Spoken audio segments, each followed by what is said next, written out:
Baik, Assalamualaikum warahmatullahi wabarakatuh. Selamat sore rekan-rekan media yang kami hormati dan masyarakat Provinsi Sumatera Selatan. Perkenankan kami pada sore ini akan menyampaikan perkembangan COVID-19 di Provinsi Sumatera Selatan. Oleh karena itu, kami yakin kita semua merindukan kembali ke kondisi yang normal yang seperti sebelum adanya COVID ini.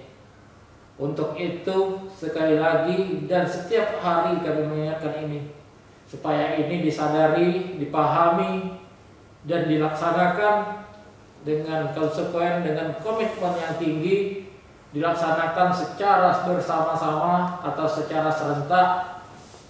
Artinya setiap orang berada di mana saja, terutama dalam situasi keramaian, pakailah masker.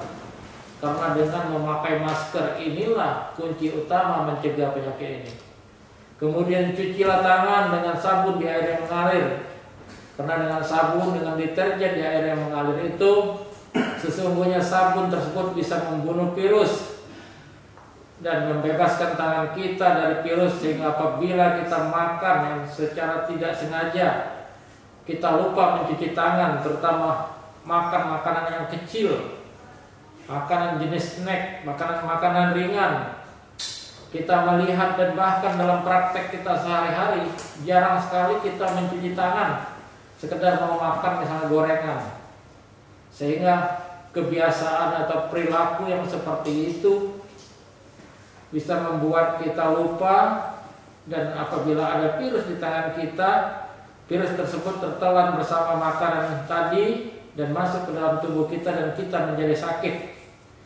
Oleh karena itu, kondisi pandemi ini juga memberikan dampak yang baik bagi kita, terutama perilaku kita. Perubahan perilaku kita yang semula kita mungkin jarang, tidak terbiasa dengan mencuci tangan, dan sekarang kita terbiasa mencuci tangan.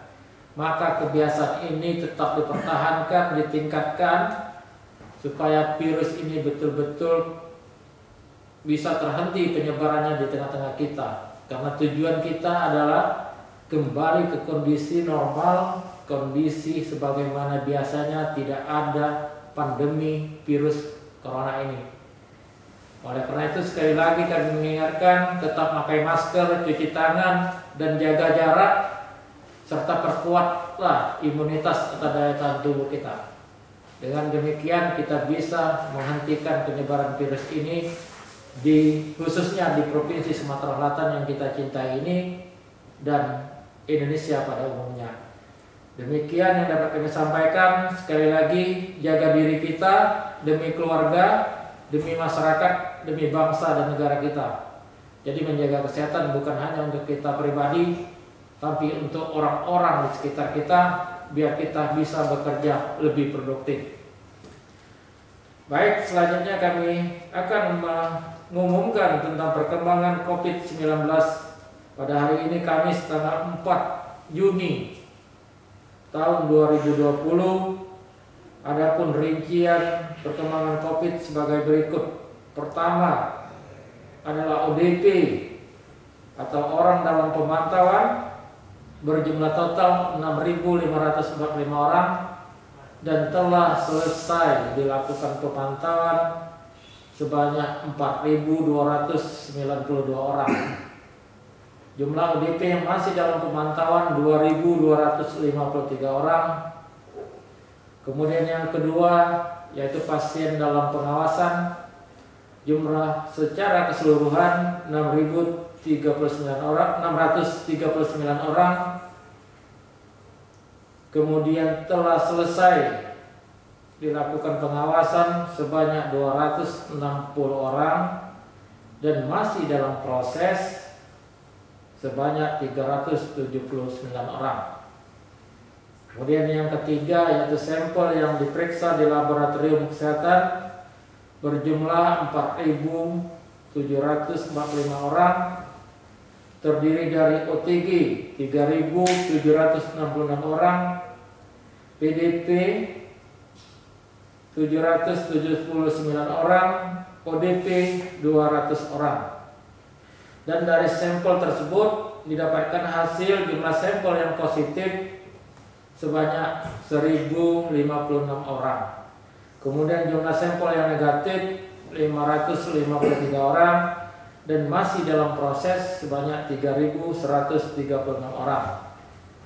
Kemudian yang keempat yaitu kasus konfirmasi atau yang positif COVID-19 pada hari ini Provinsi Sumatera Selatan mendapatkan penambahan sebanyak 27 orang yang tersebar di Kota Palembang sebanyak 17 orang, Musi Banyu-Asin 4 orang, Lahad 1 orang, Musirawas 1 orang, Prabu Muli 1 orang, Lubuk Linggau 1 orang, Oku 1 orang, dan Ogat Ilir 1 orang.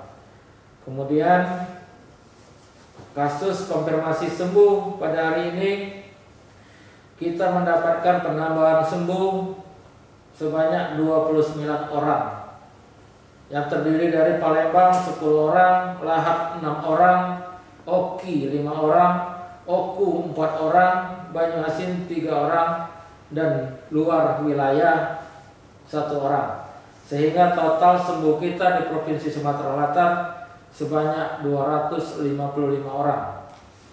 Kemudian yang terakhir adalah penambahan kasus yang meninggal pada hari ini tercatat sebanyak 2 orang, yaitu dari Palembang dan Musi Banyu-Asin, sehingga total yang meninggal sebanyak 36 orang.